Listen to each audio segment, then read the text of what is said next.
بہت سے نیک مسلمانوں کو میں نے دیکھا ہے جمعے کے بعد سے عصر تک بیٹھے رہتے ہیں مسجد کے اندر اللہ کی یاد میں. تو یہ نہیں ہے کہ حکم ہے وہ حکم کی خلاف ورزی کر رہے نہیں. ہاں جا سکتے ہو، جاؤ، تمہارا کاروبار ہے، تمہاری دکان ہے، کوئی تمہارا دفتر ہے، اس میں جانا ہے جاؤ. فانتشروا فی الارض وابتغوا من فضل اللہ، اللہ کا فضل تلاش کرو. اب یہاں یہ بہت اہم مقام ہے کہ مراد ہے رزق، لیکن رزق کو اللہ کا فضل قرار دیا جا رہا ہے.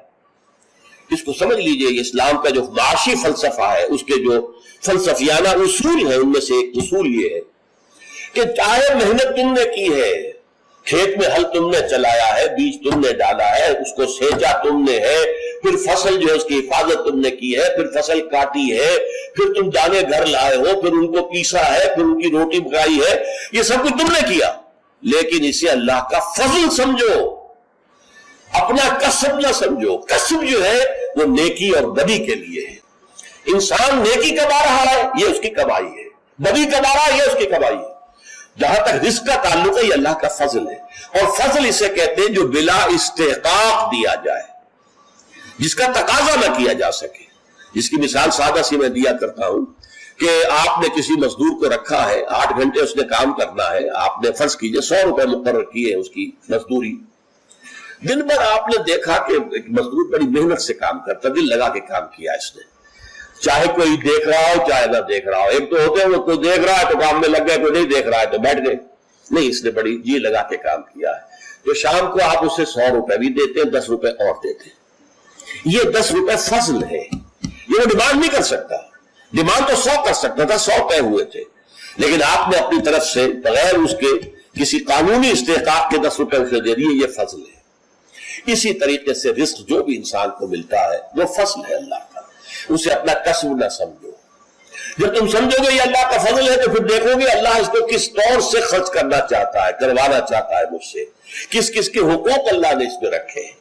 تو فَابْتَغُوا مِن فَضْلِ اللَّهِ وَاذْكُرُوا اللَّهَ كَثِيرًا، لیکن اس میں بھی اللہ کو کثرت کے ساتھ یاد کرو.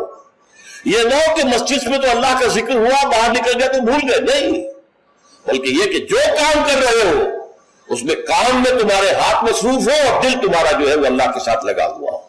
جسے آپ کہتے ہیں پنجابی میں ہتھ کارول دل یارول. یہ ہے ذکر کثیر. اور ذکر کثیر کا سب سے بڑا ذریعہ کیا ہے کہ جو مصنون دعائیں ہیں حضور صلی اللہ علیہ وسلم سے، رات کو سونے لگے ہیں تو دعا ہے، صبح اٹھے ہیں تو دعا ہے، بیت الخلاء میں داخل ہو رہے ہیں تو دعا ہے، باہر نکلے ہیں تو دعا ہے.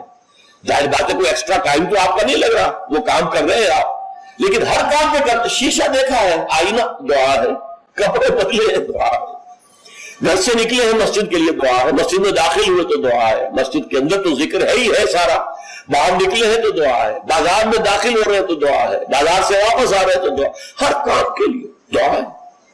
یہ دعا جو ہے یہ ذکر کثیر کا سب سے بڑا طریقہ ہے، ذریعہ ہے. اور اس کے اندر دوہری ہے بات کہ ایک تو آپ کا اللہ سے تعلق قائم ہو گیا کہ آپ نے دعا اللہ سے کی ہے، ایک آپ کا تعلق حضور کے ساتھ قائم ہو گیا کہ آپ نے الفاظ وہ استعمال کیے جو حضور کے الفاظ ہیں. تو گویا کہ 2 نسبتیں تازہ ہو گئی جب بھی آپ نے ایک مسنون دعا پڑھی ہے.